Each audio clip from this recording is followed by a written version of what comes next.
A primeira coisa a dizer sobre esse debate é a própria forma que ele acontece, né? Porque falam assim, a escala 6x1 vai prejudicar a economia. Aí aqui pensa a economia só como empresário, né? E o trabalhador? E a trabalhadora?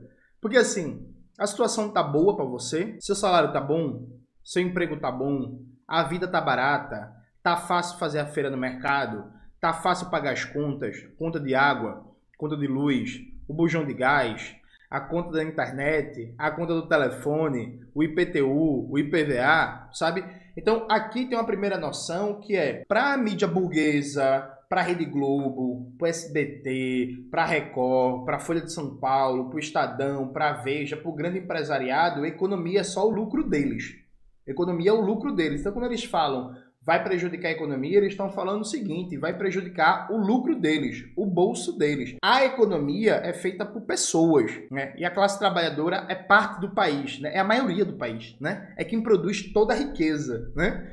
O famoso filósofo Álvaro Vieira Pinto, no livro Por que os ricos não fazem greve, um livro que vendeu quase 1 milhão de cópias, né? Isso antes do golpe de 64, o Álvaro Vieira Pinto fala, por que os ricos não fazem greve? Ora, porque eles não trabalham, né? Toda a riqueza é produzida pela classe trabalhadora. Então esse discurso que vai prejudicar a economia coloca como se o trabalhador, a trabalhadora não fosse parte da economia, né? Então começa aí a primeira falácia. Veja, você é parte da economia, né? E a economia não está boa.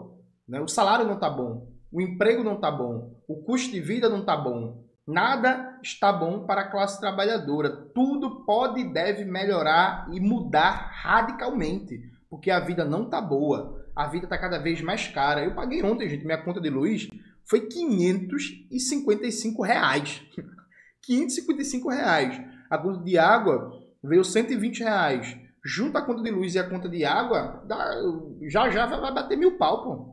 Né? Ainda bem que esse mês a gente não compra gás de cozinha, né? Porque o gás de cozinha aqui em casa dura mais ou menos 2 meses e meio, a gente comprou mês passado, esse mês não compra. Mas imagina no mês que tu compra gás de cozinha, paga conta de água, conta de luz. Minha Nossa Senhora, só aí vai quase um salário mínimo, pô. Sabe? Então a economia não tá boa. Essa é a primeira coisa. A segunda coisa é que toda vez que tem uma mudança para a classe trabalhadora, um direito para a classe trabalhadora, o discurso dos empresários, da burguesia, dos ricos, dos bilionários é sempre o mesmo. Vai quebrar a economia, vai gerar desemprego, vai quebrar a economia, vai gerar desemprego. Gente, não é exagero. Na época do debate sobre o fim da escravidão no Brasil, século XIX, o discurso dos empresários era esse. Vai quebrar a economia, vai quebrar a economia.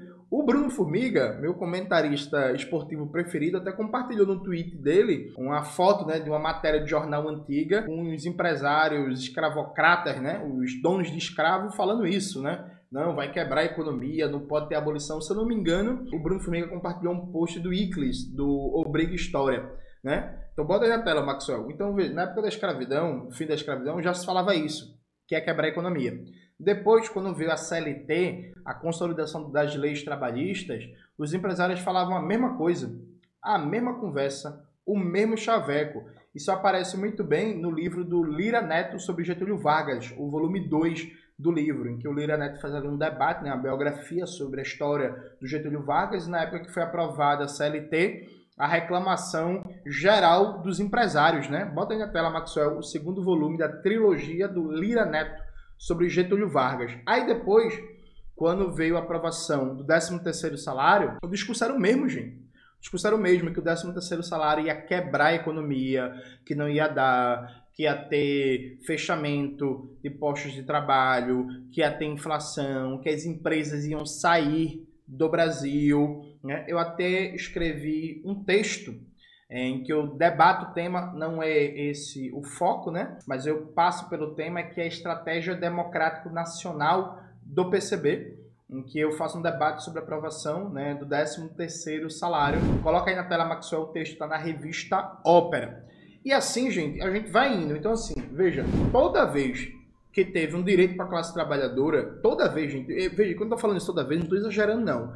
Vocês pegam o livro 1 do Capital, edição da Boitempo Editorial. No livro 1 do Capital, O Marx está falando muito de reduzir a jornada de trabalho para 10 horas diárias. Então, essa era a luta, em 1860, 70, reduzir a jornada de trabalho para 10 horas diárias. Porque era o quê? Era 14 horas, 16 horas. E qual era o discurso dos industriais ingleses?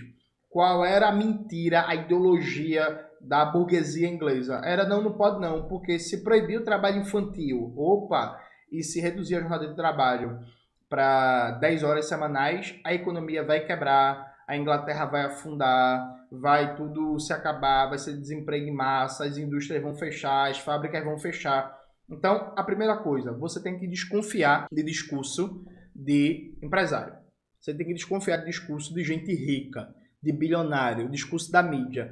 Porque esses caras só estão preocupados com o lucro deles, com o interesse deles. Eles não ligam para a classe trabalhadora. Eles não ligam para você, trabalhador e trabalhadora. Eles não ligam para o seu sofrimento, trabalhando na escala 6x1. Eles não ligam para seu baixo salário, para o quanto você é humilhado no trabalho. Eu já contei essa história várias vezes aqui no canal, gente. Quando eu fiz 18 anos, eu arrumei um emprego com um CLT, né? Escala 6x1. Trabalhava como zelador numa escola privada aqui de Recife, e a minha patroa, a ex-patroa, né, era sádica, nazista, gostava de humilhar trabalhador, trabalhadora, né? Uma vez eu estava varrendo a quadra, né? Tinha um jogo das meninas, aí eu ficava responsável por varrer a quadra e tal. Aí ela chegou na quadra, eu varrendo, quase próximo de terminar. Aí ela chegou assim: Jones, tá fazendo o quê? Eu falei: não, dona Limar, tô varrendo a quadra e tal, não sei o quê. Ela fez: tá sujo. Eu fiz: ó, dona Limar, que tá sujo. Aí ela vai, tava comendo um pacotezinho de cookie, né? Tira o último cookie e joga o pacote no chão. Fala: limpe aqui. Sabe? Essa humilhação que o trabalhador passa. Todo mundo tem uma história de humilhação dessa. Quando eu era menor de idade ainda, eu trabalhava num quiosque de um argentino, né? Ali em Boa Viagem. O argentino não deixava a gente comer até o último cliente ir embora, pô. Era 4 horas da tarde, 3 e tanta da tarde. Eu tava com a fome da porra, não tinha almoçado. Tinha bem 2 clientes, alguma coisa assim. E o cara não deixava a gente almoçar. Aí eu peguei a minha comida, eu levava a marmita, né? Porque ele nem dava comida do quiosque. O quiosque vendia empanada argentina, vendia não sei o que, alfajor, mas a gente nem podia comer. Eu levava a comida de casa e comia fria, porque não podia esquentar no micro-ondas do quiosque. Aí eu peguei minha comida para começar a comer, o bicho começou a gritar comigo, dizendo que eu não ia comer não, eu mandei ele tomar no cu logo, eu falei que ia comer sim, ele falou que ia vir para cima de mim, ia jogar minha comida no chão, eu puxei a faca para ele, eu fiz: venha, que eu furo seu bucho, venha encostar na minha comida aqui, que eu furo você todinho. Ele era muito maior do que eu, né, gente? Eu era jovem, 15, 16 anos, e aí, bicho, é isso, vai aloprar pro meu lado não, vai querer me humilhar assim não. Então assim, gente, esse povo não liga para vocês.